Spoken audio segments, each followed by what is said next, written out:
All right, people. What's up, everybody? Welcome back. We got Miss Adrianne a little under the weather today. Uh, Sinus infection, allergies, whatever it is, it's trying to take me out, y'all. I promise I didn't give it to her. I promise.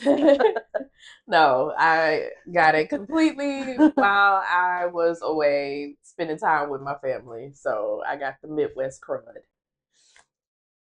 Yeah. Yeah. Mm-hmm.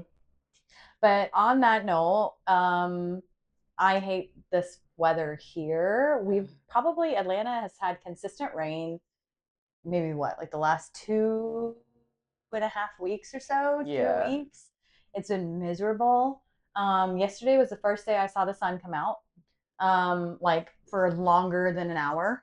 And it was so nice. I was so happy. I went and sat outside for such a long time. Mm. And then I woke up this morning and it was cloudy again. And I just hate this fucking rain so much. I hate it so much.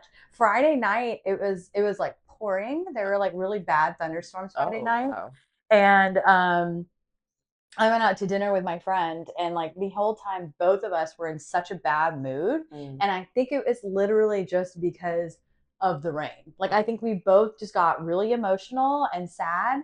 And I think the rain was a huge factor because I woke up Saturday morning feeling great. The sun was out. I was happy. Like, it was just complete different shift. So, Yeah. I think it's been raining. I know it rained right before I left. mm-hmm, And then it rained while I was in Memphis. mm-hmm, And then it rained while I was back home in Augusta. mm-hmm.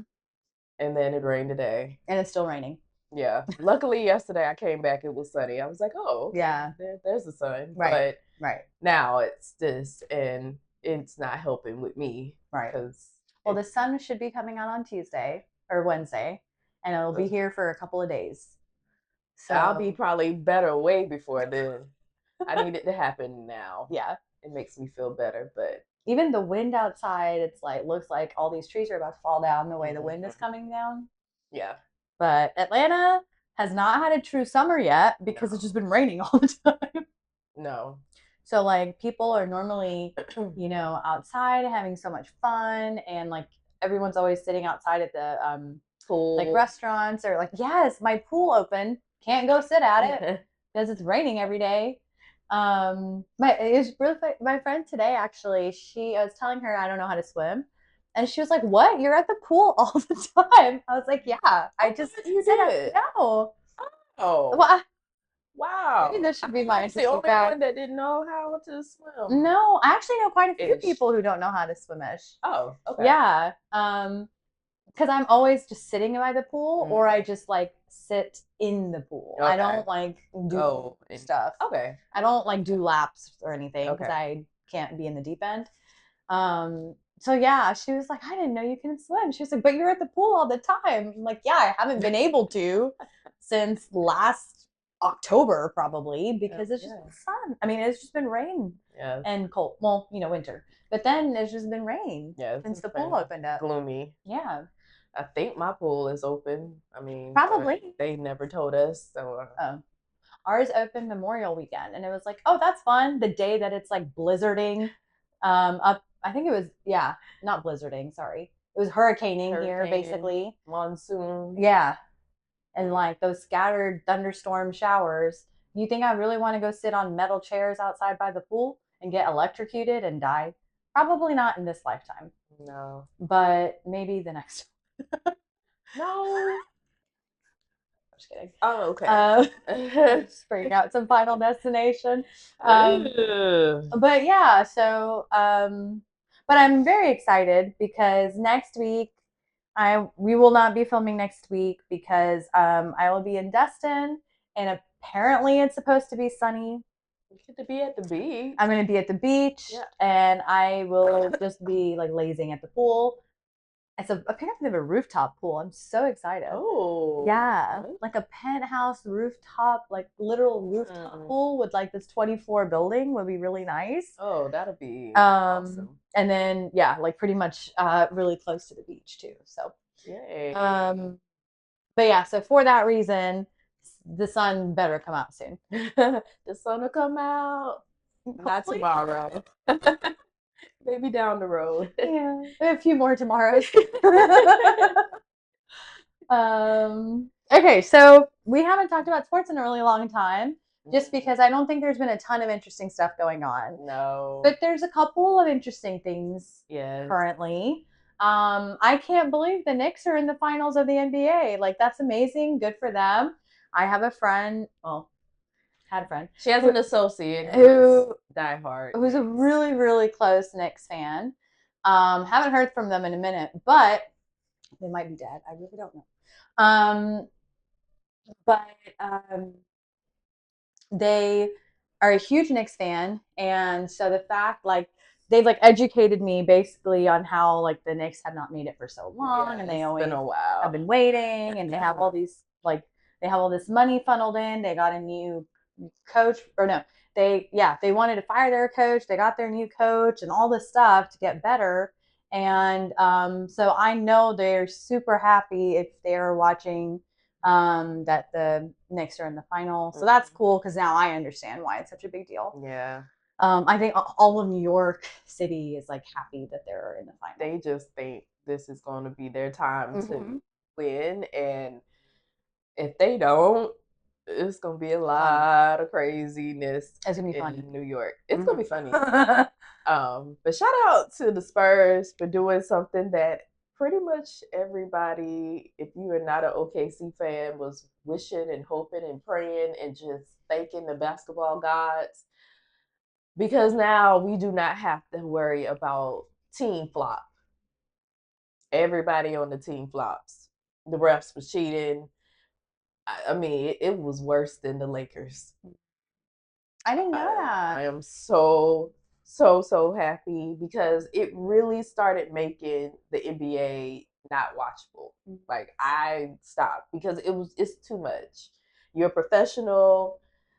A lot of the calls were very, very suspect, and in favor for OKC. And we got to stop with the dramatics. I'm tired of it. I know LeBron does it. Yeah. He bitches, he cries, he whines. Yep. SGA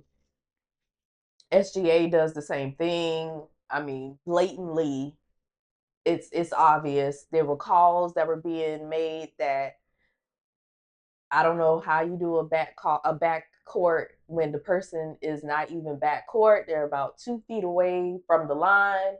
Foot didn't even move, and you literally said back court. I don't know. Adam Silverman, who is the commissioner of the NBA, I think you really need to start investigating this crap. And these refs, even in the W, there's been some questionable calls too. So I really don't know what the whole setup is in headquarters in New York. Y'all need to get y'all shit together. So I'm excited for this finals. Yeah. I think it's going to be well balanced out, and hopefully it could be not a one-sided one. I mean, the Knicks has gone 11 games straight and haven't lost a game. Yeah, the only team that's beat the Knicks in the playoffs is Hawks. Yeah.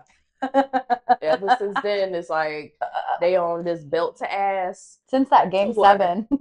Game 7. Ever like since that game 7. Belt to ass. Yeah. So hopefully it's not a sweep.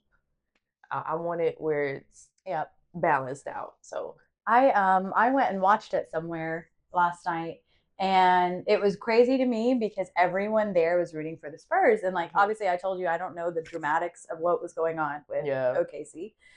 And I was looking at my friend and I was like, I've never met this many Spurs fans in my life. And now it makes sense because I was like, because there's a lot of New York fans in Atlanta. Yeah. So then I was like, well, since the Spurs are kind of technically the underdog, I'm like, oh, are people just rooting for the Spurs because they're the underdog so that New York can win? Because I was like, there is no damn way there are this many San Antonio Spurs fans in Atlanta. I've met like one in my life. There's no way there's this many. Like the entire restaurant of like 200 people were all rooting for the Spurs. Yeah, because nobody was. I'm pretty sure if OKC would have won, nobody really would have been watching it. Oh, The ratings would have went down, yeah, and they would have been like, yeah, there had to be some cheating going I on see. because I see. there was no way. So yeah, Mhm. so yeah, I think that'll be really fun to watch. I think it starts what, Monday or Tuesday or Wednesday? Wednesday. Yeah. Wednesday. So be on the lookout for that. Tennis is interesting this year. Oh yeah. With What's the his name? French Open, Tafor? TFO, TFO. or Tiafo, sorry. Um, so there's a couple of like big names in men's tennis. Obviously, Rafael Nadal retired sadly, but he has a really great documentary out on Netflix about how he played with pain in his foot for so many years and yet won like 3 more championships with it. So haven't gotten to watch it yet because I was instead watching the show called Good Girls Guide to Murder, which made me feel better when I was kind of sad on Friday. So go watch the Rafael Nadal documentary if you haven't watched it. I plan on doing it. I think it's a limited series. But Novak Djokovic, who is still somehow playing and he's almost 40, um, is out of the tournament in the second round. Yannick Singer, who's the world number one, is out of the tournament. Taylor Fritz, who's basically the American man number one, is out of the tournament. So there's been a ton of shakeup because basically whoever is going to end up winning the men's French Open is going to be someone that has, I think, either never won it before or has not won it in a long time, I believe. Because after Nadal, I think Alcaraz won it, Djokovic has won it. I don't believe Sinner has won it. I can't remember, but those are really the only people who have won it. And then before that, Nadal won it 14 times in a row. So before that, it was probably like Federer. I don't know. Right. So really, there was nobody else. All of those people that no longer Yeah. are right. So that's why it's like, well, out of the people who are still playing tennis, there are very few that are left. And what's his name? Wawrinka, maybe he won it. I can't remember which one he won. But so whoever's going to win the men's is going to be probably a new person. So that is kind of interesting. That's kind of exciting of like who that's going to be, who's going to come out of it. And then in the women's, there's some big shakeups. Iga Swiatek, who's won it, I believe, 2 or 3 times now, she's fell out of the tournament. Last I saw, Coco Gauff is still in it, who I think she won it last year. So I'm not sure her situation at the moment. But even there's a couple of shakeups. There's a little bit of stir up that potentially Serena Williams may come back to doubles tennis later on, I believe this year. I've read a few articles. I don't know how true that is, but I did read the conspiracy theory of how she actually had signed up to play women's tennis again and got all this testing done. So there may be something there. I'd love for her to come back to doubles. So that might be happening. So tennis world is a little interesting at the moment. There's some things going on. Okay. And then of course, we've got World Cup starting in about 2 weeks in Atlanta. So they're already working on everything downtown. They're going to increase the tipping. They fixed the MARTA system, except people keep dying on MARTA recently. I don't know what's going on with that. I don't know neither. All these like stabbings on MARTA, but other than that, that's kind of what's going on in the soccer world. And then obviously you have your MLS continuing to happen. I think the UEFA championship was yesterday. I can't remember who Arsenal won, but I know they lost, whoever they played. But yeah, so a couple things going on there. We kind of talked about WNBA a little bit just because their season recently started. They're in that. And I think those were kind of most of the major sports stuff. I think hockey is going on. Oh, just finished? I think. Okay, maybe it just finished then, because I know there was a hockey game like a week or two ago. Or maybe it was the Stanley Cup finals. I don't know. I don't watch hockey, but I don't really watch it neither. Yeah, I don't know what happened. I don't really care. Yeah. It's not my thing. So And it's like you can't really see that well. I don't know. I think it's like people just like bash into each other and you can't really see what is actually happening. Like where is this puck in comparison to these like huge bodies, Like And they have the gear that they wear because they have to wear their like knee pads and their arm pads, everything.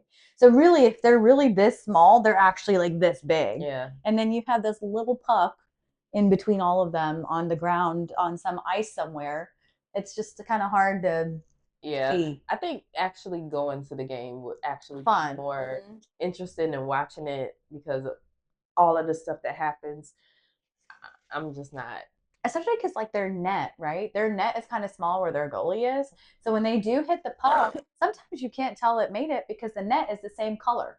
So you can't actually see where the puck went because it's so small on the contact of the screen of the TV. You just gotta be real like focused. You can't really be talking or anything like that. Agreed. You have to really be focused to follow where the puck is. I think watching it in like live in person would probably be way more fun because I think it's just too hard on TV. And then obviously like baseball is still happening, but even with them, it's kind of like super early on in their season, so not much really going on. But I think that's all the sports updates that we really have at the moment. Yes. This episode we don't really have a theme because we've kind of been out for a little minute because of Memorial Day, and obviously we went to the Dream Game, so we didn't really talk that weekend much, which was great time. Had a super great time. Because of that, we didn't really kind of get in anything else. So this episode, we're kind of just going back to kind of talking about a few current life events, I guess. And then, you know, like I said, there's going to be a little couple weeks break. Sue's a little busy. So we're going to take a little bit of a break. But first thing I wanted to get into, I've told y'all that I like hang out at a couple of restaurants a lot. Where I just try to like go meet people, talk to people, and just get a little bit of social life in there. And one thing I've noticed lately, and this is a topic that I feel like reoccurs with my friends, especially friends of different minorities, is how some people relate to us in different ways because we are minorities. And the reason behind me saying that is basically when I was at this restaurant, there were these two girls who were next to me. They both were Caucasian, and then there's two bars in this restaurant. There's one very very small mini bar that holds like 6 people, and then there's another one that's a huge round type table, fits tons of people. So I was at that 6 person one. She was next to me. And then they ended up going to the big round one. Like I said, can easily hold like probably 40 people, 30, 40 people. And as soon as she sat down, there was this guy next to her who immediately started talking to her. By within 15 minutes, they were like making out with each other, which is crazy because they just met. You sure they just met, or maybe he just met her there? No, because they were sitting next to us, and there were these two available chairs at the bar. Oh, okay. And so they were like, "Oh, let's go sit there." Oh. Like I don't think it was any intention because she had a friend with her, right? So the two of them went over there. The friend didn't know him at all, didn't talk to him at all, kind of didn't really acknowledge him. Gotcha. So I think she sat next to him, and then he was there. So then they started making out. His arm was over her the entire time. So that brings me back, I guess, to say, like, I think I was talking about it with my friend, and I think a lot of times we feel like she's Indian as well. And I feel like sometimes it is hard when you are of a minority to either go approach someone of a different minority or majority, of a different race, ethnicity, than other than someone else, because I think there's apprehension there of like, will this be reciprocated? Would they be okay with me coming up to them? Is this part culturally that they're okay with it? Are they into, I guess, someone who could be of a different ethnicity? There's a lot of those questions that I think get raised, and I think that's why it's a little bit different, and we kind of steer things a little bit differently. Because along with that, the reason I say that, we had these two Indian guys come up to us and talk to us, and we weren't interested in them, but they were just nice people. And they came up to us, they talked to us for a little bit, and then they kind of like kept going around the bar talking to other people. And then when I looked 10 minutes later, they were talking to these white girls, and they were talking to them for like over an hour. A really, really long time. So that's kind of what made me think like, okay, I think that there are times where even I think the Indian guys felt like they could approach us because we were Indian, so we understand them. But then I also felt like they were like, oh, okay, well, let's try our shot with like the white girls, you know? But I think, for example, if there was a group of like maybe possibly Asian girls or maybe like black or brown girls, they would feel differently. Or like they would be like apprehensive to go approach because they just don't know how they would feel reaction wise. Okay. You know what I mean? So it's almost as a sense of, is non melanated women the gold standard Yeah. in dating? Is basically what I'm getting at is like I think that we really have to push ourselves a bit more, or like maybe we have to come across as like nicer for people to possibly like approach us, or we have to appear like we're interested for people to approach us. But how can you be more interested without it coming across as desperation? Yeah. Like I don't agree with it, but I think that's how it feels.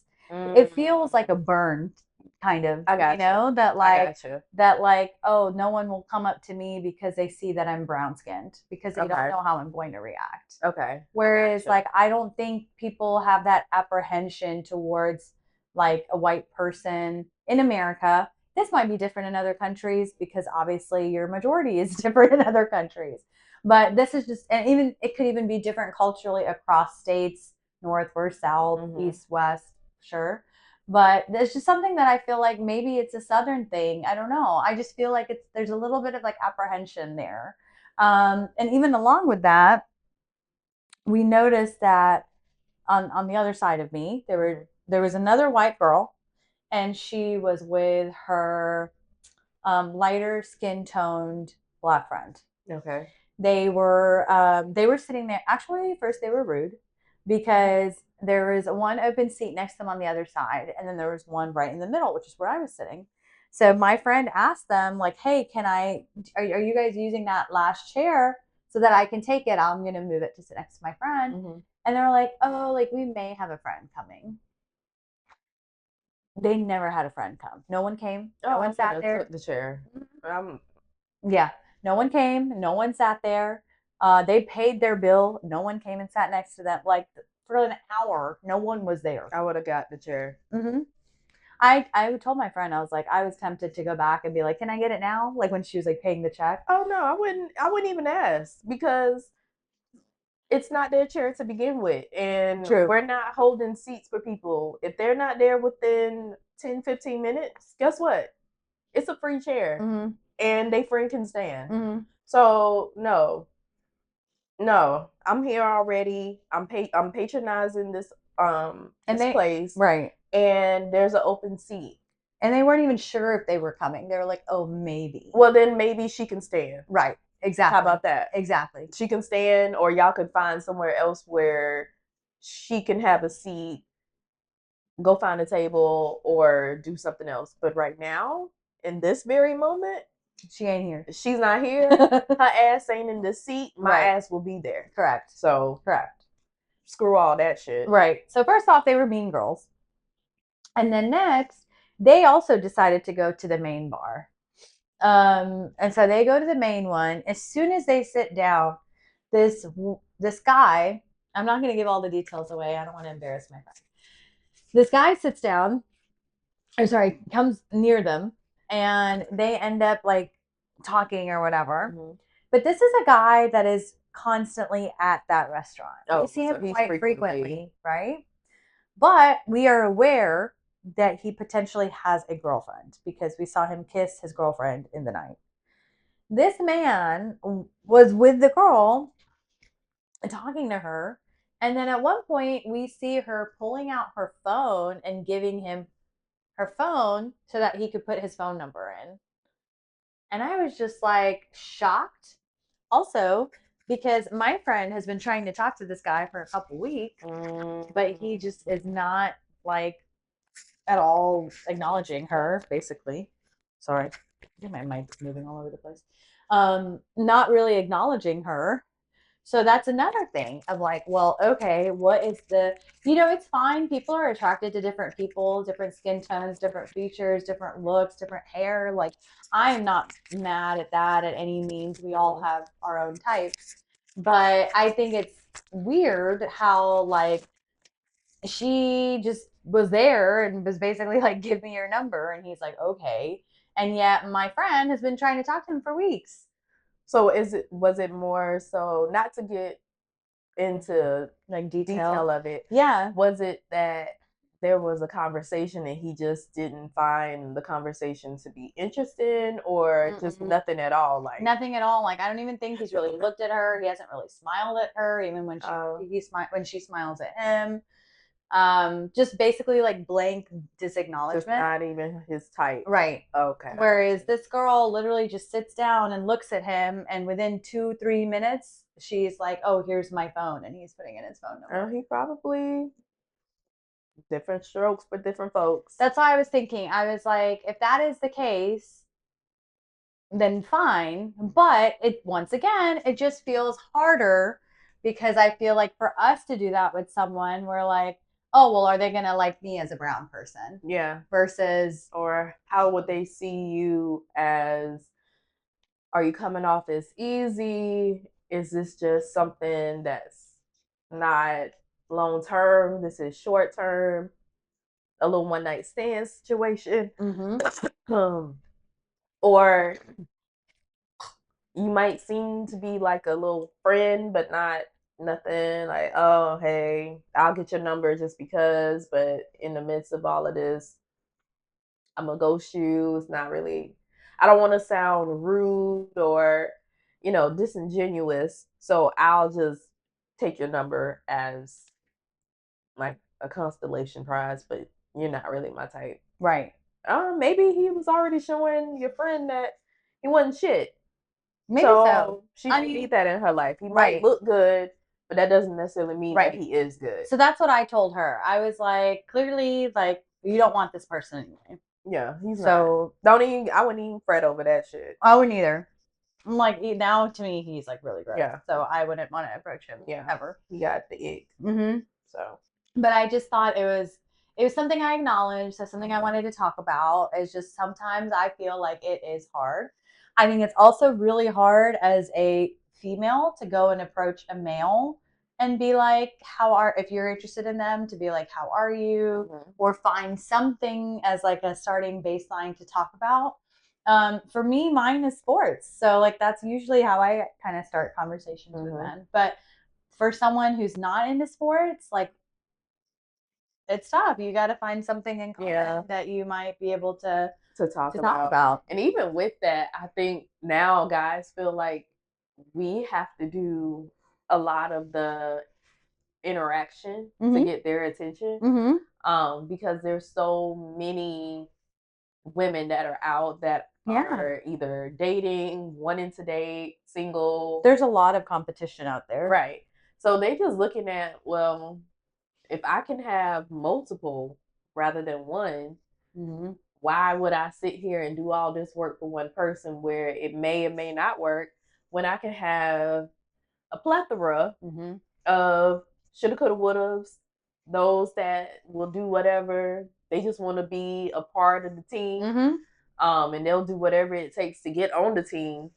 And now guys don't really have to work as hard to get someone. That's because of the fact that it's so readily available for them. And Atlanta is one of these places where it's a lot of singles out, different ages. Especially now that it's like summertime, like you were saying, like people have moved here.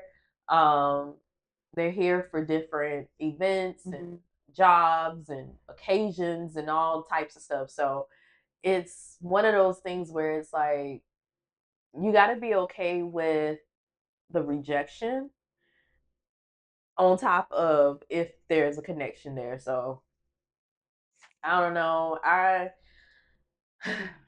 I'm not even really caring about dating. Honestly, Yeah. I don't want to do it here. So I learned something about myself this weekend. I think see, this is why this podcast is actually really great because rather than me having to pay for therapy, I just talk about these things out loud. And then I realize my problems by the time I'm repeating it out loud. And I'm like, oh, yeah, that's what's wrong with me. What I realized is when I was dating last year, I realized that I would tell people that I was being intentional dating. Mhm. I wasn't necessarily saying marriage, which, by the way, I had two different people approach me this weekend and tell me that I look younger than 30. Oh, Thank I you. thought you meant they offered an engagement to you Oh, or no, something. no, I no. was like, where are you But going they with both this? thought I was like in my early 20s. I'm like, oh, thanks. I mean, if you think about it, a lot of people that are in their 20s look harder They do. than those that are They do. older. I think millennials aged pretty well. I'm just saying. I don't know what y'all have been doing in your teens and in your 20s Mm. for it to really show. I think y'all did that 10-step makeup routine during COVID and it messed up all y'all's faces because we all have great skin because we just didn't do any of that. No. We didn't really wear makeup to school until like high school. If we did wear makeup, it was powder. Yeah. Or and lip gloss. It was lip gloss, eyeliner, a little bit of eyeliner, maybe a little mascara for some people. Somewhat. We didn't really care about our brows like that. We would walk around bushy eyed.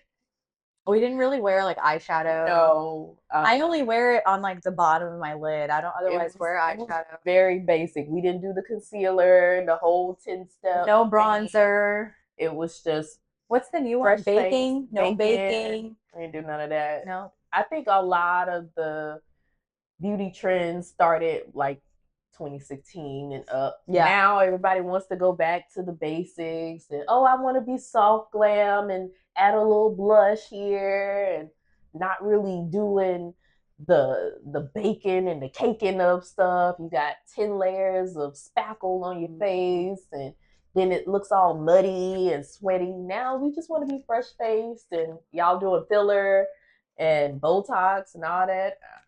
It's a lot. We don't need really that. Y'all are scared of getting wrinkles, and it's like, well, if you actually live a better lifestyle, you won't have them. But all I did to improve my skincare was start wearing moisturizer every day and wearing sunscreen every day, every morning. Yeah. And those two, I think, have actually really helped my skin, especially like the sunscreen. I think really helps your skin as something to do as a daily thing. Mm-hmm. But I'm getting on a tangent, but that made me very happy. Kudos to my mom for having me start a facial regimen in middle school. And it was just, you take care of your skin will take care of you, do all these things. And I didn't really have, I think I did maybe like 3 steps. Cleanser, right, moisturizer, toner, and that was it. And then as I got older, I started changing up the routine and doing different things, but it was consistency. Right. I didn't really have acne that bad. I had it on my forehead, but it wasn't nothing like cystic. Mine wasn't bad in high school at all. It wasn't bad. I mean, I had little pimples here and there, but I was literally fresh faced. I didn't wear no makeup. I have a little bit of hyperpigmentation, but like that's kind of really it. Yeah. I don't really. I just have. I don't remember having acne like that. And freckles. Yeah, I have like some skin tags, but anyway, I get on a tangent, but that just made me really happy when they both thought I was 25. But what I was going to say is I think last year I realized that when I was dating, I was telling people to protect myself. I would tell people like, oh, I am dating intentionally, not dating for marriage, but last year I think I was telling people, yes, I'm dating to get a boyfriend with the hopes of potentially getting married, right? This year, I've been trying to protect myself and protect my heart and protect myself from getting hurt and ghosted and all of the above. So instead of telling people that I am looking for a relationship, I've been telling people that I'm just open to getting to know someone and see where things go. And I think for a woman, we understand what that means as like, We're looking for something to see where things go, wherever they can lead, whether it's a short-term dating, a long-term dating, a marriage, any of What those have you? things. Yeah. Yeah. But we're not necessarily going in being like, okay, I want kids, I want a house, I want this, I want that, I want to get married in 3 years. Like, I don't have any of that plan. I think men take what I say to be like, oh, well, you're just here to hang. Like, let's just hang. Yeah. And I think that's what I'm realizing this year is like, because I kept thinking, I was like, why am I getting ghosted? Why am I not hearing from these people consistently? Why am I not getting so much enough effort from them that I feel like I'm willing to put in? And, or like make the effort to make the quality time and things like that. And that's when I realized, I think the way we talk about this a lot, the way that men and women interpret situations or statements are different. Mm-hmm. And I think by me saying that, I was trying to protect myself from getting hurt. So I'm trying to say, I'll get to know you and see what category I put you in. Yeah. But yet they see it as like, oh, cool. Well, we can just like hang out today and I don't have to talk to her for like another year and she's fine with that. It's free game. Yeah. It's, she just want to have fun. In their terms of that, it's like, all she really want to do is just smash it and that's it. Yeah. So I don't really got to do too much. I already know. I don't have to talk to her at all. Otherwise, I only hit her up when I need to. Yeah. I don't have to worry about how serious because she's not trying to be serious. Right. But we have to mean what we say and say what we mean, especially with and that's say all these men, but some of these men that are out because they don't think of it like that. No, they just want to get whatever. And if they get it so soon, they automatically don't see you in that serious category. And I think too, they also part of me was like worried that like if I like this person and I tell them I want to look for marriage, which I still am not on that track. But if I say, for example, that I am looking for marriage, that they're going to automatically run away or like not want to talk to me because that's what I'm looking for. But I think I have accepted and learned internally that if they are not looking for what I am looking for, then it's just okay to not talk to them anymore or not like. I mean, you don't want to put your energy into something where ultimately you're not getting what it is that you want. And it's almost as if you're trying to appease them to keep whatever it is that you got going on. Right. And I think that's how you end up getting hurt. Yeah. And that's why I think it's funny because I feel like I was trying to protect myself from getting hurt. Right. But it's actually hurting me more. Right. I mean, that's why they always say what you mean what you say, because men are very basic. They see straightforward. Whereas women, we see straightforward and then everything on the sides, behind us and all those things, our thinking pattern is different. And you tell them something, that's all they hear. They don't hear the, okay, well, she says this, but she's also meaning this. I'm getting this. It's like, well, you said you want to have fun. Me having fun is, I'm just their interpretation is different. She's not trying to take nothing serious. I don't want no girlfriend. She don't want no boyfriend, but we can do everything that boyfriend and girlfriends do with no title. Whereas I'm like, I just want to like go watch a movie. Right. Like, I wanna, like if you want to get dinner, they look at it. If you just want to be labeled the homie and the friend, then you have to put yourself in the friend zone. Right. But if you are sitting there saying, oh, well, we can chill, we can hang out, we can go do things, that's in their head is friends with benefits. Right. So it's like, well, I want to get to know you. And it's like, well, I don't want to get to know you like that. Right. So we have to be careful about the choices that we make when it comes to how they are, because we put ourselves in those predicaments. And they might say it from the beginning. We just like, oh, he mean this. It's like, yeah, he was very honest and very truthful and said this is exactly what he wants. Right. But we saw and heard a whole lot of other stuff. Right. Thinking that, I could possibly change this person. Yep. We just have to be like very clear with what we say and our intention. And if it doesn't work, it just doesn't work. Just go exit stage left. He's not meant for you. you saving yourself the headache and the worry about this person that's not a factor in your life. So right. But I still don't think that that qualifies anyone to ghost somebody. Now, I will ghost people, but only after I've specifically said, like, I don't want to really talk to you like that. I don't really like you like that. I think it's better that we stay as friends. Then I might, but I've already told you no. So then if you keep pushing for it, I get pushed away and then I ghost. But I never just like ghost someone and never talk to you again. Like, I'm always going to tell you that I'm a better person. I'm just kidding. Okay. No, it's just I think they may say, well, I said this in the beginning. What part of that don't you get?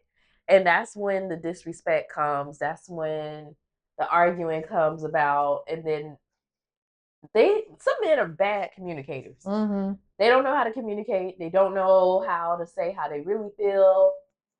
That comes with all the love bombing, the breadcrumbing, the love flooding, all these terms of just not really knowing how to actually date.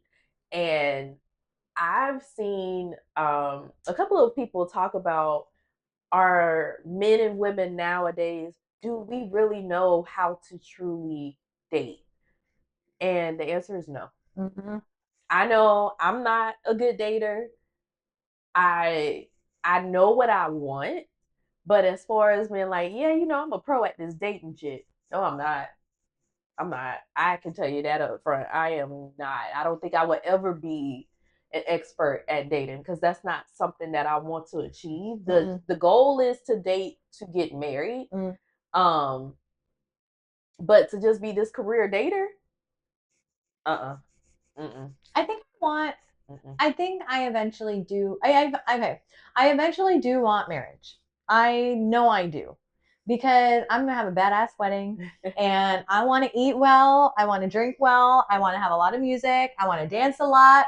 I want to be around all my friends and family, along with my partner who makes me so happy that I want people to engage in that. Okay. So, like, I definitely want to get married. I know a wedding and a marriage are two different things. But we got to have the marriage to get to the wedding to get to the marriage, okay?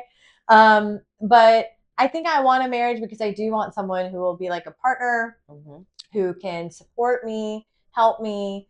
But I can also, like, they can also lean on me, or I can support them. Like, really, it's so cliche, but to literally have like your best friend be your partner, to talk to you about your day or anything else, and vice versa.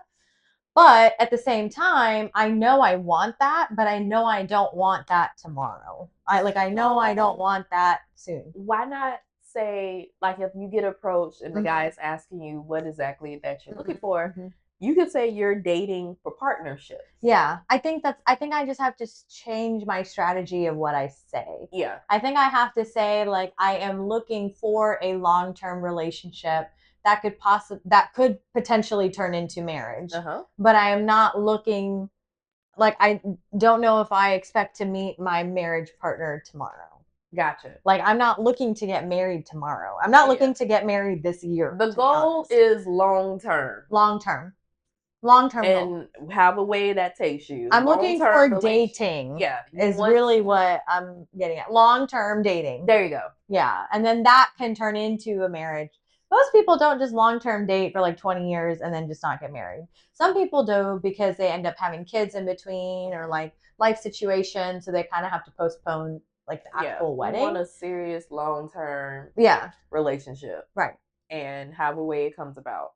But at the beginning, I don't need us to be like serious. I think the reason I was phrasing it like that is because I don't want to come off, I don't want someone that feels like I need to spend time with you every day. Well, I don't think that would actually make it seem as though that's desperation. Yeah. Because you can literally say, you want to date with intentions of being serious, but that doesn't necessarily mean like you're telling that person like, hey, I like you, I want to date you serious, because of just in that Yeah. moment. I think that's what worries me is like No, if I say that, they're gonna think I'm ready to like be their girlfriend tomorrow. no, And that's not how I no. feel. I think if you throw yourself at somebody and start that whole feeling like clingy, and just the way your actions follow, that is where all of that can start to be chaotic and create a lot of discord. Yeah. But if you are completely honest at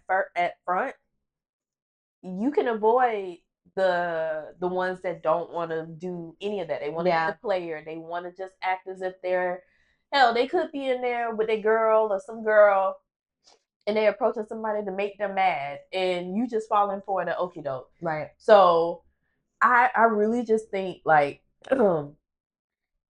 it's being able to communicate exactly what it is that you want, but don't feel scared, not scared, but don't feel as if what you're saying is going to throw them off and let them run away.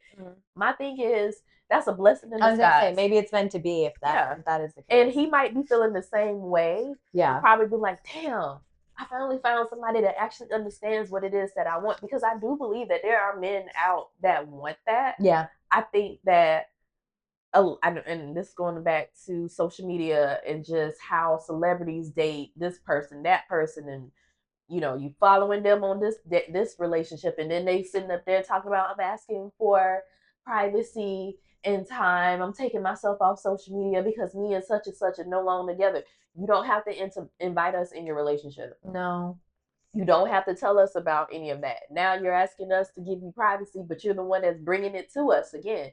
Unless you're Amanda and West, because I need to know all of the details in your timeline, because I didn't make any sense to me at the reunion this week.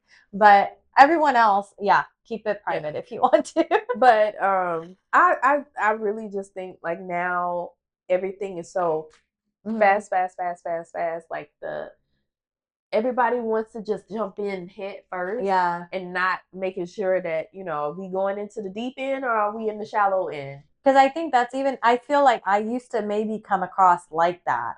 So I was trying to take a step back to be like, we don't have to go on a trip tomorrow. We don't have to be boyfriend, girlfriend tomorrow. Because I think I was getting in my head about being too fast about things. No. So now I'm slowing things down, and I'm like, oh, I think I slowed it down too much. But you know exactly what it is that you want. And if that person isn't that, then that's what I have like come to. I think I just needed a beat and to like realize that about myself. And now that I understand that, I can do that going forward. Yeah. It's just being on, just saying how it is that you want. And if they walking away like, oh, she sounds like she want to get married tomorrow, then yeah, I am. Yeah. I just don't want to marry you, sir. Right. Because you're shitty. Right. And I think that was my concern is like if I tell someone that of the intention of like wanting a long-term date, they're thinking I'm trying to date them tomorrow. No. But that's not what I'm looking for. So if that's what they think, then that means they're misinterpreting what I'm saying. Yeah. And they are dumb. Yeah. Because clearly you are sitting here lying and you just trying to pick up the next drunk chick in the bar. Yeah. So yeah. I hope, you wrap it up. Right. Wrap it before you tap it. Yeah, please. Please talk about that. So I think that that was my realization as far as my current event this week. Okay. I realized that about myself. I'm just chilling. I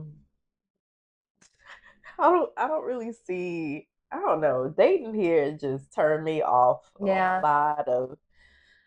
lot of stuff. And I think I'm enjoying this time of me and focusing on me and doing all of the stuff that I had set forth for myself years ago that I wasn't able to do, and now I have the flexibility to be able to do it and really learn about myself.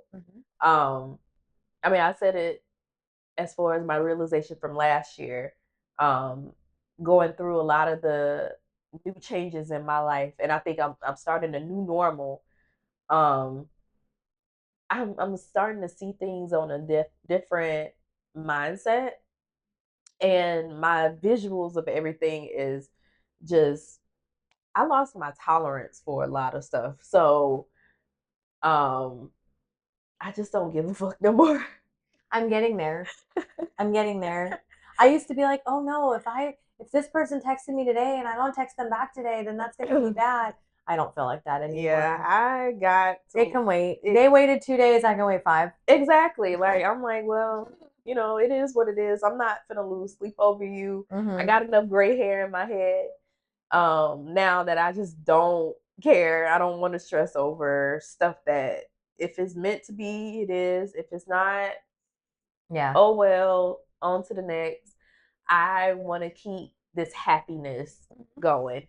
And if you don't serve that purpose of happiness in my life, Yeah. that's exactly how I feel.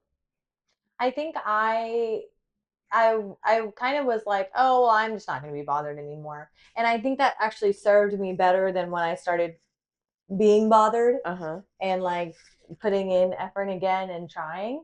I think when I just didn't put any effort and I just kind of took a step back and didn't do anything first is actually when I saw things develop. So I'm like, okay, maybe I need to go back to that again of doing myself. But at the same time, like you were saying, for me, it's a lot about like distractions and a lot of stuff going on. So like when I'm super busy or like throughout the work week and stuff, like I don't really reach out to anybody. Yeah. Because unless it's, you know, something that needs to be done.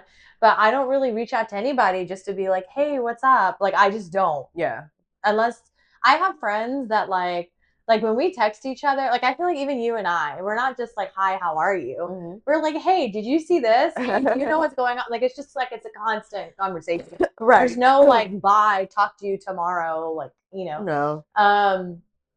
So especially with Love Island starting on Tuesday, there's gonna be a lot more texting back and Oh forth. my gosh, I am. My evenings are gonna be gone for the next 2 months. God, it's so. I don't know if I'm ready. I'm ready, but I'm like. I'm ready, but I'm also not ready that it's at 9 p.m. every day.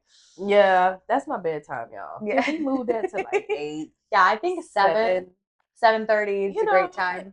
It's still gonna be light outside. Can I get a little? Yeah, but I think I realized like I don't really want that, but then like maybe days I'm really free or like I'm sitting at home or I'm bored or I'm going to bed at night by myself at like 10 p.m. There are certain times where you're like, oh, well, I wish I could reach out to someone. I wish I could talk to someone. Oh yeah, but I have those moments. Yeah. And I'm just like, and I think those are a little different than like feeling clingy or needy or attached or like, there's a difference. Yeah. You can have those moments when you just want attention. Yes. And it's not like bad attention. It's just like, hey, today might not have been the best day for me, and I just need a little bit of a little pick me up.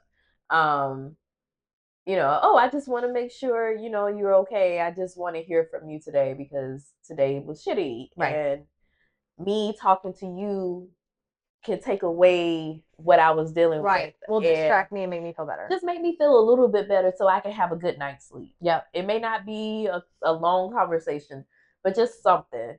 I actually had a conversation like that about I become a lot more distant, but it's a good distance. And when I do sometimes have a little attitude, it's just like, oh, she just want to be seen. Let me go head on. I know she don't mean it, but I'm talking in regards to my guy friend, y'all, not me and somebody else that's a female. No, but from what he was telling me, he was just like, you're not clingy. He was like, I've never gotten that from you. If anything, you were the completely opposite. I'm like, yeah.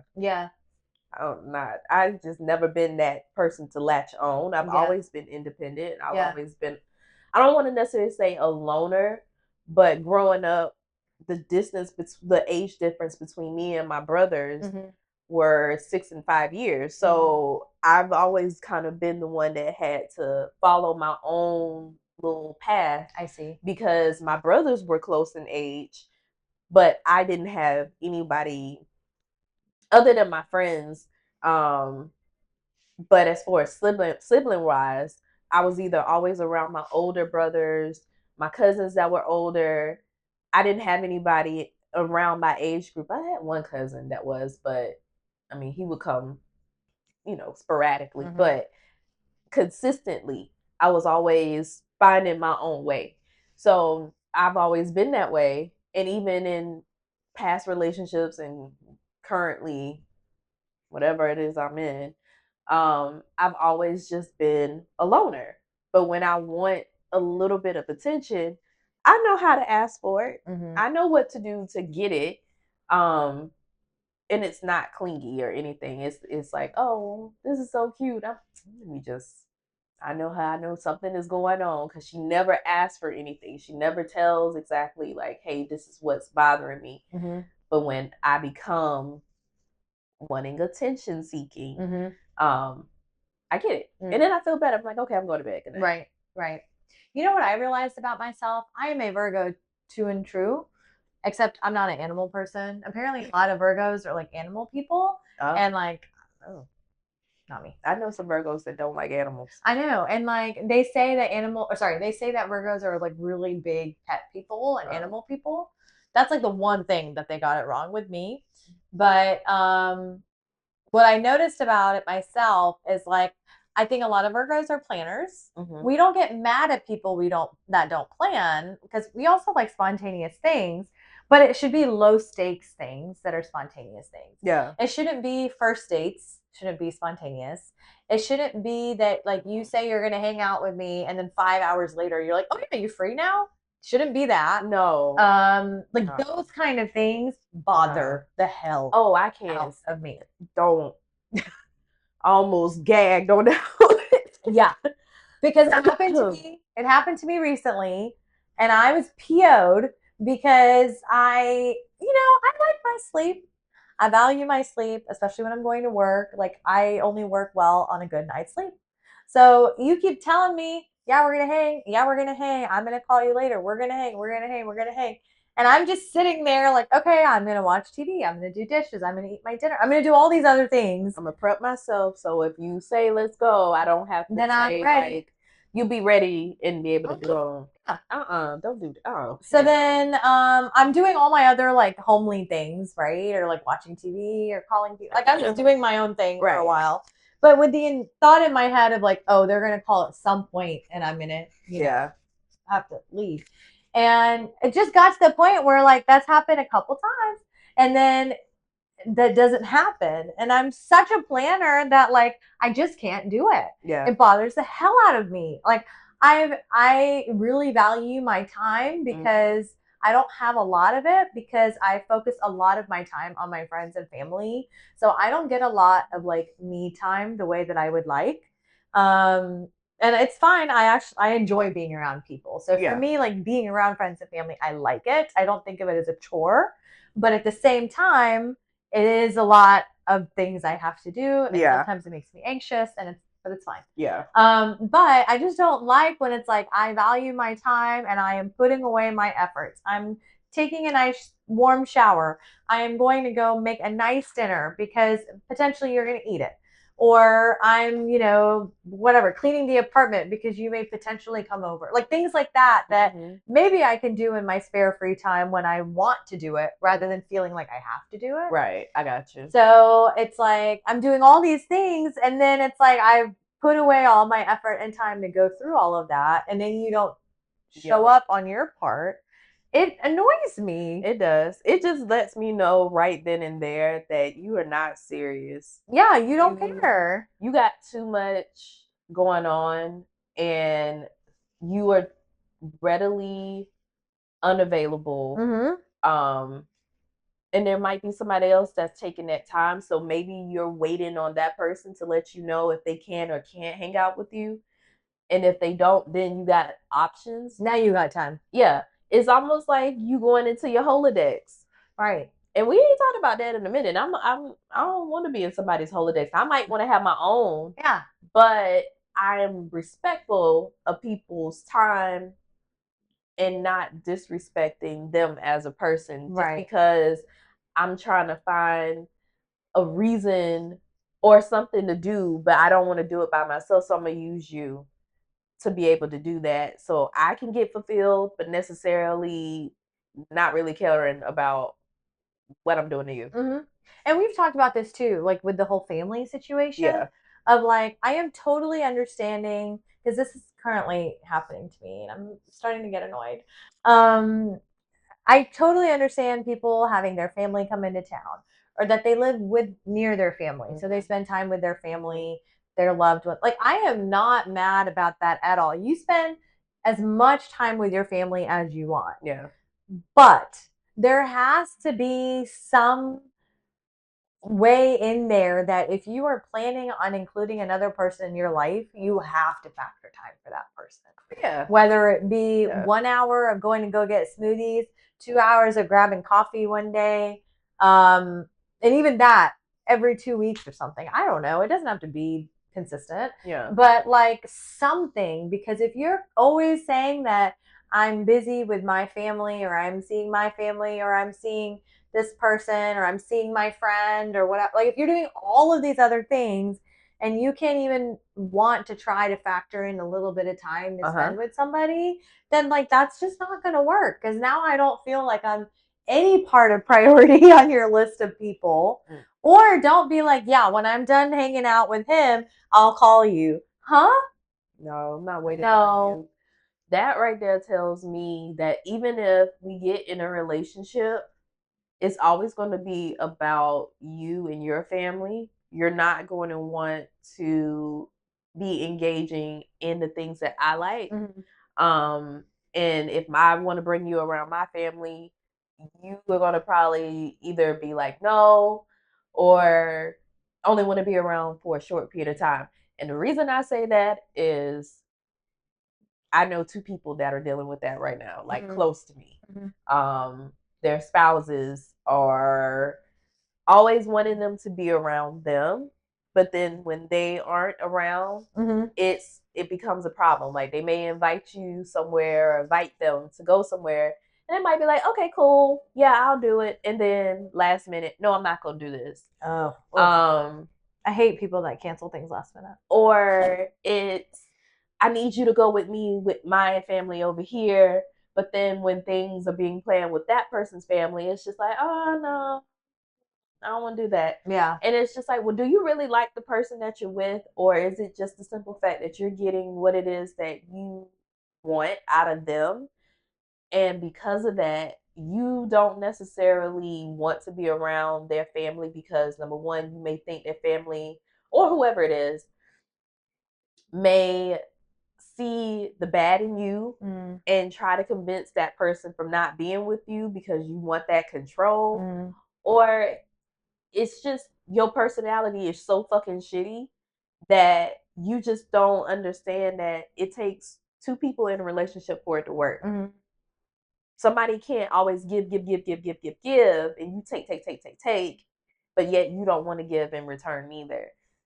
I can't understand how can you love somebody. You say you love them, you're in love with them, that you can't live without them, but you don't want to be around things that make them happy. I for the life of me, you don't have to love and like everything that that person does because you're going to be different. You're going to have your different ways. Sure. And I do feel like you need to have a separation. Yep. But when it comes to that person biting their tongue and doing things because they want you to feel like you're supporting them all the time and they don't get it in return, that's why the fuck are we together? Right. That's when you also feel like abandoned in a sense. Yes. You really just don't feel as if you are respected. You just feel like you're just there being a place setter. And you know what's not cool with that is the way that your family feels as well. Yeah. Because I can also attest to this as a personal thing where like maybe you have a family member who's always willing to spend time with their husband and husband's family, but not willing to spend time with your own, or vice versa. All of that. Yeah. Yeah. So I can understand it even on the other side as like being on the family, your family is also going to get mad because they're like, oh, for sure. Why do you keep inviting them to everything? We never get invited and we also live here. We can also come. Or yeah. Or, you don't spend a lot of time with your family because you're always with the other person's family. And it's just like, well, damn, what are we? We chop liver? Like, are you embarrassed or you feel as though you're better than that person or your family? Not saying that that's true, but it's just like, well, damn, you must have forgotten where you came from. I think you also have to factor in too that like um there has to be like compromise and like sacrifice here. Yeah. So like maybe if they were used to spending time with their family every day, now you've got another partner that is important to you and a priority. So you have to see if they actually want to do that too. Right. I think that also gets forgotten a lot. Yeah. Like maybe somebody, like maybe the guy always went to the, mom's house every day. Well, now when you get a girl in your life, if she's cool with going every day, then great. Like, don't listen to me. But if she doesn't want to, so okay. So this is what I was talking to my mom about this. Because I don't have a specific scenario, but I was telling my mom about this. Like, for example, if there was a guy here and his family lived here who I was like kind of talking to someone like that, and it kind of made things difficult. But anyway, so if they live here and their family lives here and they're always seeing their family like every weekend, I was telling my mom, I was like, well, I'm an independent person. My family doesn't live in the same state. So, like, I don't see my family maybe once every 3 to 4 months. I hate that. I wish it was more often. I love my parents, but, I don't see them that often. So I was like, if I was then with a person who then told me, like, every Sunday night, we're going to Sunday night dinner at my parents' house, I'd be like, but wait, like, I'm used to Sunday night. I'm used to going to my friend's house, or I'm used to going to my own couch, or like whatever it be. Right. And I think it's unfair to then have that expectation put on that person. And that can also sometimes be a factor of like where we always say like family matters. I think family can matter, especially when they live there. If they're cool with like, you know what, that's fine, every other Sunday we go to family dinner, and then those other Sundays we go to your friend's house, like that is what we call compromise. That's what we call sacrifice. That's what, excuse me, you can do that. I think that you can't necessarily put the pressure on your spouse to always be there for you for the stuff that you was doing prior to the relationship. Now, you going to your family house every Sunday for like family dinner, family game night, and all that. It's like, that's a little bit too much. And that's a lot to expect of a spouse whose family is not here. Right. And that person may not, they may want to be able to just say, okay, my weekends, I want to just decompress. I don't want to be around people. It becomes repetitious and it's almost like it's a routine, but it's not, that's not functional. And that's up to the partner to then explain to their family, like, look, I understand she can't always do it because she's just a very, very busy person and she just needs that time for herself. Yeah. It has nothing to do with her dislike of you or not wanting to be here or anything like that, but her personality, she just needs time for herself. Yeah. And it is going to take understanding of the family as well to be like, okay, it's not that she doesn't like us, she's just tired. Yeah. Like they need to understand that too. Right. But when the expectation is your mom is expecting you to come over every Sunday night because she made your favorite dinner, and you tell her, well, such and such doesn't want to come because she's not really in the mood, and your mom gets mad, that's not for your mom. Your mom trying to be in a relationship. It's like, well, who am I dating? Am I dating just you, or I'm dating you, your family, and everybody else? Right. I didn't know I signed up for all of that. Right. And that's when I said I feel like it's so important when you have family who actually live near you. It's a big thing because I think a lot of people a lot of people think when they get married, they just marry the person. And I think that's the difference between dating, especially culturally. Like Indian people, whenever we get married, even when we were doing the arranged marriage stuff, when we get married, we always talk about how we're marrying the families and not marrying the person. Yeah. Because a lot of Asian families are very, very close. Mhm. So we feel like we want to know your family, not necessarily because they're going to be there all the time, but because now we get an understanding of like how you do stuff, how you are, you know, and your upbringing and all of that. So I used to be like, I don't care about his parents. I don't even know anything about his parents. It really doesn't matter. But now I'm kind of realizing like, oh, I just need to know who they are and meet them and understand them. And especially if they live in close proximity, I need to know these people to know, are they going to be okay with me not coming every week to dinner? Right. Or, you know, what is the situation here? Yeah.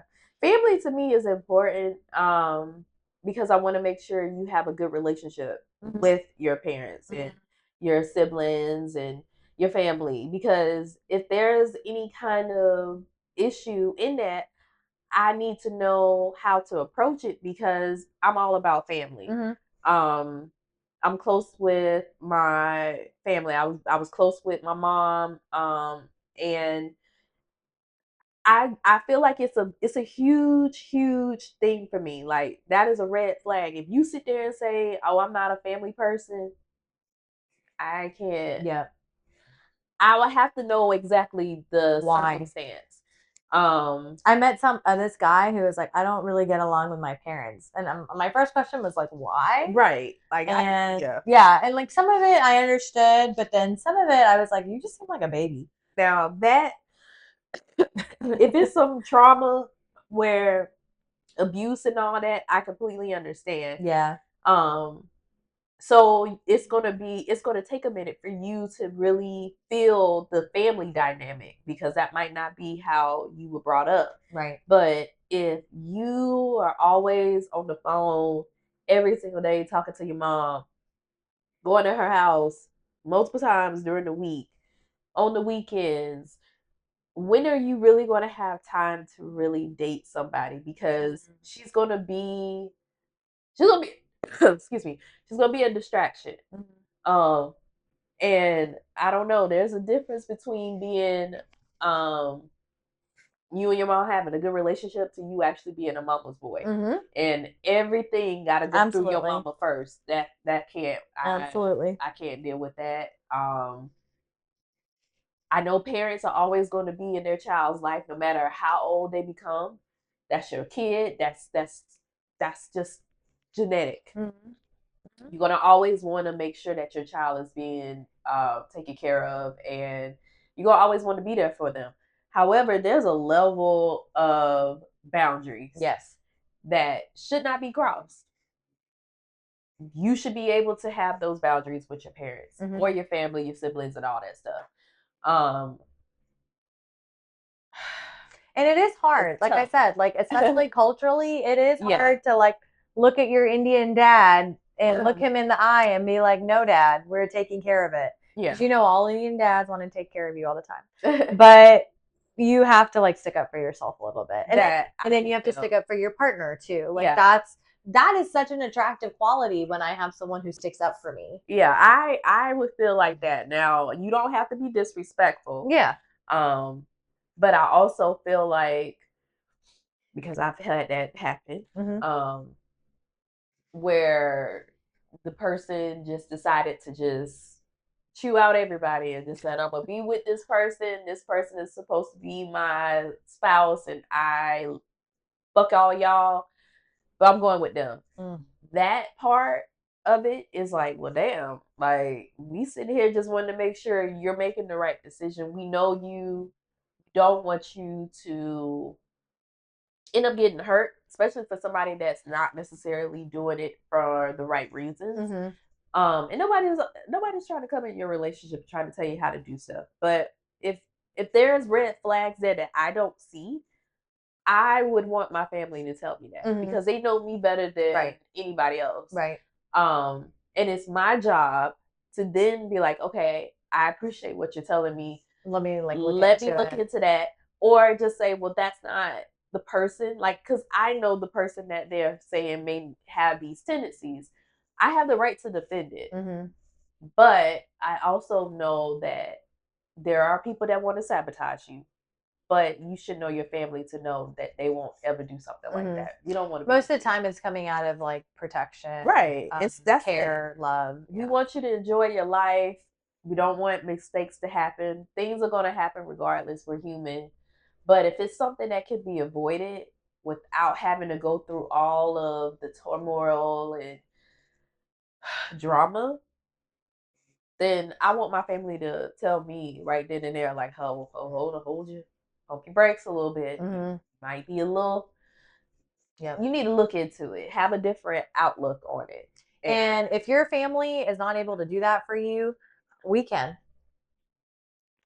Oh yeah, I see bullshit. So if you want us to meet whoever, or you want us to talk to that person, or you want to tell us your situation, I'm happy to give free advice on that. free. I mean, I'm already charging tuition for our class, so I can't really charge more for this. You know, we could be like those Beltline people who are like, ask me a question for $5. Hey, people making profit somewhere here and there. If I feel like I might, if I don't know you, I'm gonna have to charge you. I can't be out here just giving you free shit. Yeah, I guess so. Oh, y'all pay these life coaches and these people who claim they have doctoral degrees and can't even tell you what they wrote the dissertation on, but then change it up and saying, well, I am a psychology therapist, life coach, guru. However, I don't have my license um, because if I had my license, I would be billing insurance, which is stupid. But I have multiple degrees, yet I can't tell you or show you my transcripts because the school is no longer functioning. And they told me that I can't get that, although there's ways to get your transcript without having to go to the school, even if they close because it's public record. And but yeah, so if you want us to, I'll do it. Give me his I'm a bio therapist. data, give me your bio data, and then give me your problems and give me your family problems. And I'll tell you if it's real or not. I mean, if people are identifying as so many other things than who they are, then damn it, I'm a trans therapist. Mm-hmm. I mean, I did actually get a psychology degree, so I have like a little bit of psychology knowledge. I took psychology classes in college, so I feel as though my curriculum, I can guide you because I did take not poli sci, but psychology 101, part 2. And I've been dealing with people and their problems for a very long time. And I think my discernment is there to be able to lead you in that matter because I feel like a lot of people come to me for their problems. I mean, I got my bachelor's in psychology, so like that's my degree. I have a lot of friends. I have a lot of friends who are single. I have friends who are married. I have friends of different races. I have friends of different sexualities. So there's a lot of knowledge, you know, I up here that we could give. We have at least 20 plus years of psychology experience that I feel I can be really, really good at being able to guide you for a short fee. I may write a book. I have one started, but it's just really hard, you know? Like, you have your day job, you got your friends, you got your family. I got to write a book. I got to read a book. Like, it's a lot to do. Yeah. I got to do this podcast. It's a lot to do. See, and then in this is therapy too. So this is why I say, yeah, Maybe we should charge if we're saying this is like therapy. Then. Now I see why. I don't need a degree for this. I'm a trans podcaster. Being a dentist, I pretty much am a lot of people's therapist, so I don't know why I can't be yours. as many a time I had to deal with people and their problems over the phone. They're telling me what's going on with them and why they need to come see a dentist or why they needed to go see their doctor for whatever health reasons they were. I feel as though I should be compensated for all of the trauma that I have dealt as a healthcare professional. And I feel like a lot of times it wasn't necessarily the dental problems that were the trauma. It was like the personality, which goes back to what we're saying of the psychology. It's not really the physical work. It's the mental work. It's the emotional. Mm-hmm. I had to be there. I have to sympathize, try to empathize with the person. Although in my head, I'm like, what the fuck is they got going on? Because this ain't got shit to do with their teeth. But I'm going to let you have it. So I'm just going to be a listening ear. I feel as though it's time to be compensated for being there. It reminds me of that meme I sent you this week. I sent her a meme that was like, it was like this patient in the dental chair, and the patient's like sitting there, like getting work done, and it's like, it's like the most traumatic day of my life. And then they pan to the assistant, and she's like, I'm just wondering when he's gonna text me. You know? And so it's like, that's like not even the hardest part for us. No. It's the mental, emotional. Yeah. I'm worried about your problems, but I'm also trying to not worry about my life outside of work. And you're sitting here telling me about all these things that you've been through. And I'm just like, so do you want to schedule an appointment or not? No? Oh, okay. Yeah. You just wasted 20 minutes of my time to tell me that you don't want to schedule an appointment. Right. But now I know everything about you. Right.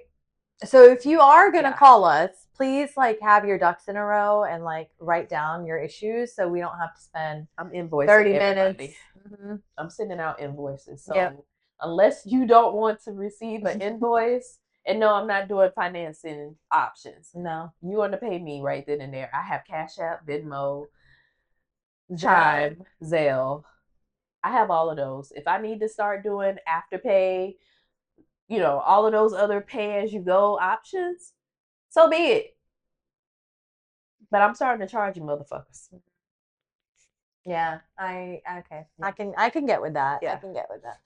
Especially some of the problems y'all have. Maybe we should be charging for that. I just feel like I'm just going to be so many things to so many people at so many times. I don't even know if I'm Adrianne. And we'll be cheaper. We will be cheaper than a therapist too. Like you only get an hour with them and you pay like $300. We're not going to charge that much. I'm not. Because I don't got an hour to give you. You maybe get 20 minutes max. Yeah, because especially when you start rambling, like, can we wrap this up? What's the problem? Because now you're just talking about any and everything. I don't have the energy. No. If you're doing all of that, then you want to pay me $300. Yeah. Yeah, cut to the chase. Yeah. So that's why I always tell people is I think people who work in like sectors or categories where things you have to make really rampant decisions. Like some things it's like life and death. Like you can't sit here and be like, I don't know, should they maybe do the surgery? No, I think you got to tell them they got to do the surgery. Yeah, if you need it, you need it. You just need it. But then there's some professions where you can kind of sit and talk about this project over and over and over and over again, and then it finally goes into the first phase of planning. God. So those kind of things are a little different. And I think that's when it differs as far as like how people tell their stories, when they like kind of cut to the chase, or do they just keep going? Yeah, I don't have the energy for that. No. I don't need to know your pet's name. I don't need to know your pet's color. I don't need to know what your grandma was wearing that day. I just need to know what your grandma does and why you hate her, or why your spouse hates her, or what she did to you. What happened? She didn't cook you your favorite pie. You need to know why she didn't feel like it. I mean, maybe she's been making this pie for a very long time, but she's just tired, and now she want to give you the recipe, and you don't want to do that. Because you're fucking lazy. Maybe that's what you want to hear. Yeah. Maybe that's what you need to hear. Just fucking lazy. How about you just do it for yourself? Yeah. Everybody can't do it for you. Right. You feel honesty, right? Right. Like you want brutal, blatant Honesty. And it will be video calls because I feel like sometimes you can just tell by looking at us what we think. Yeah, Look at our eyes and you know. We don't need to meet up a place. No, we can do it over Teams, Zoom, WhatsApp, Yeah. Facebook FaceTime. Messenger, all those things. We can do it like that, but I will be sending you a link to go ahead and pay me. Yeah, we take payments up front. It's gonna have to be payments up front. It's not gonna be after. Oh no, I meant like before the session. Oh yeah. Oh yeah. You gotta pay me before because yeah, no, you're not gonna scam me. Right. So in this day and age, there's so much scamming going on, especially with these like poor old people are getting scammed every day that like we gotta get our money's worth. Yeah. Not scamming. Financing. That's the difference. Yeah. That's the goal. Finances, not scamming. Correct. We're gonna give you some good advice. I mean, hell, it might be way better than some shit I even tell myself. Shoot, that's what I was gonna say. I was like, I feel like we've been giving advice for years, but just you gotta take it.